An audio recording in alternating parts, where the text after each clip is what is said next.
नमस्कार। आज हम बात करने वाले हैं मनोविज्ञान के एक बहुत ही बुनियादी सिद्धांत की, जिसने हमें ये समझने में मदद की कि हम असल में गलतियों से सीखते कैसे हैं। ये सिद्धांत दिया था एडवर्ड थॉर्नडाइक ने, और यकीन मानिए, ये आज भी उतना ही काम का है। कभी सोचा है कि क्या सीखना और गलतियां करना एक ही बात है?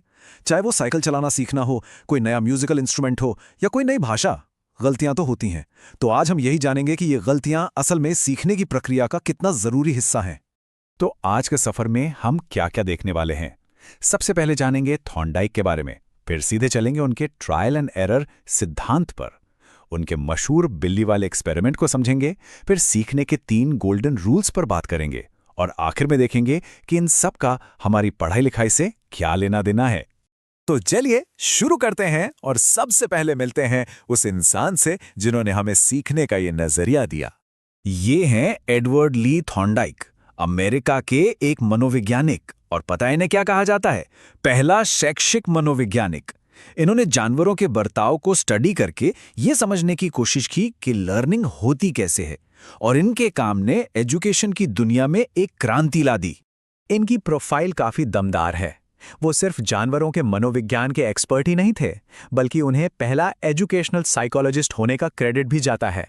उनकी लिखी किताबें एजुकेशनल साइकोलॉजी और एनिमल इंटेलिजेंस आज भी इस फील्ड में मील का पत्थर मानी जाती हैं। चलिए अब सीधे आते हैं उनके सबसे मशहूर सिद्धांत पर, प्रयास एवं त्रुटि, या जिसे हम ट्रायल एंड एरर थ्योरी भी कहते हैं। अच्छा, तो इस सिद्धांत का दिल है SR बॉन्ड। सुनने में थोड़ा टेक्निकल लगता है ना, पर है बड़ा सिंपल। S मतलब स्टिमुलस यानी कोई भी स्थिति, और R मतलब रिस्पॉन्स यानी उस पर की गई हमारी क्रिया। जैसे दरवाजे की घंटी बजना एक स्टिमुलस है, और हमारा दरवाजा खोलने जाना एक रिस्पॉन्स।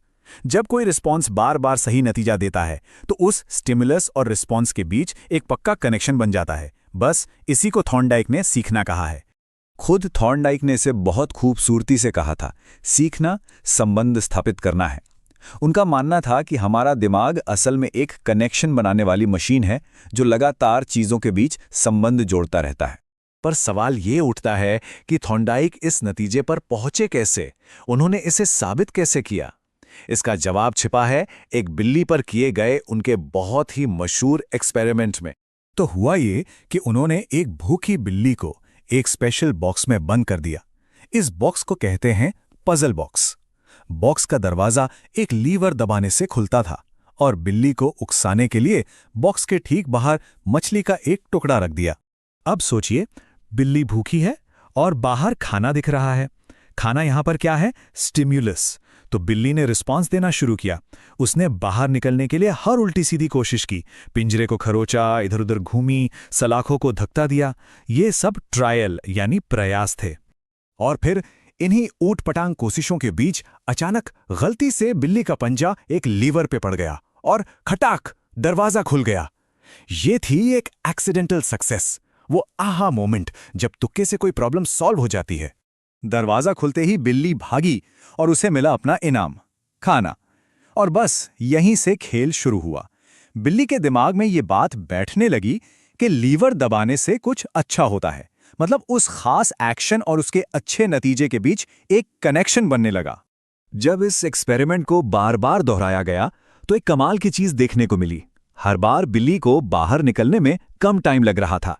वो अब फालतू की हरकतें नहीं कर रही थी, वो सीधे जाकर लीवर दबा रही थी। ये पक्का सबूत था कि लर्निंग हो चुकी थी। तो इस बिल्ली वाले एक्सपेरिमेंट और ऐसी ही कई और स्टडीज के आधार पर थॉर्नडाइक ने सीखने के 3 गोल्डन रूल्स दिए। चलिए एक एक करके इन्हें समझते हैं। ये 3 नियम है: लॉ ऑफ रेडीनेस यानी तत्परता का नियम, लॉ ऑफ एक्सरसाइज यानी अभ्यास का नियम, और लॉ ऑफ इफेक्ट यानी प्रभाव का नियम। ये तीनों नियम मिलकर ही हमारी सीखने की पूरी कहानी लिखते हैं। पहला नियम, लॉ ऑफ रेडीनेस। इसका मतलब सीधा सा है, जब कोई सीखने के लिए दिमागी और शारीरिक तौर पर तैयार हो, तो सीखना आसान और मजेदार हो जाता है। अगर किसी का मन नहीं है या वो थका हुआ है, तो उसे सिखाने की कोशिश करने पर फ्रस्ट्रेशन ही होगी। दूसरा है लॉ ऑफ एक्सरसाइज। अरे भाई, प्रैक्टिस मेक्स परफेक्ट वाली बात। इसके 2 हिस्से हैं। एक कि जितना प्रैक्टिस करोगे उतना कनेक्शन मजबूत होगा, और दूसरा कि अगर प्रैक्टिस छोड़ दी तो यूज इट और लूज इट वाला हिसाब है, वो स्किल धीरे धीरे धुंधली पड़ जाएगी। और अब आता है तीसरा और शायद सबसे जरूरी नियम, लॉ ऑफ इफेक्ट। ये कहता है कि अगर किसी काम को करने से अच्छा फील होता है, कोई सेटिस्फैक्ट्री नतीजा मिलता है, तो हम उसे दोबारा करना चाहेंगे, लेकिन अगर नतीजा बुरा हो तो हम उससे दूर भागेंगे। यही तो रिवॉर्ड और पनिशमेंट का पूरा खेल है।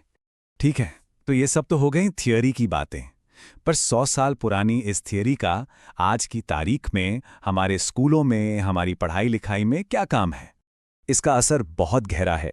ये सिद्धांत लर्निंग बाय डूइंग यानी करके सीखने पर जोर देता है। जो बच्चे थोड़ा धीरे सीखते हैं उनके लिए तो ये एक वरदान जैसा है, क्योंकि ये उन्हें बार बार कोशिश करने की हिम्मत देता है।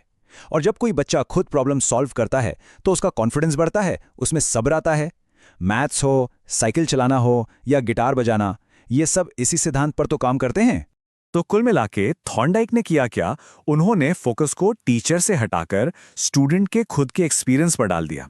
उन्होंने ये समझाया कि सीखना कोई पैसिव एक्टिविटी नहीं है, बल्कि इसमें हमें खुद हाथ पैर मारने पड़ते हैं। तो अगली बार जब कोई नई स्किल सीखने में स्ट्रगल हो रहा हो तो याद रखिएगा कि हर गलती सीखने की सीढ़ी का एक पायदान है। ये थॉर्नडाइक की वही ट्रायल एंड एरर वाली प्रोसेस है जो अपना काम कर रही है। जरा सोचिए इस बारे में।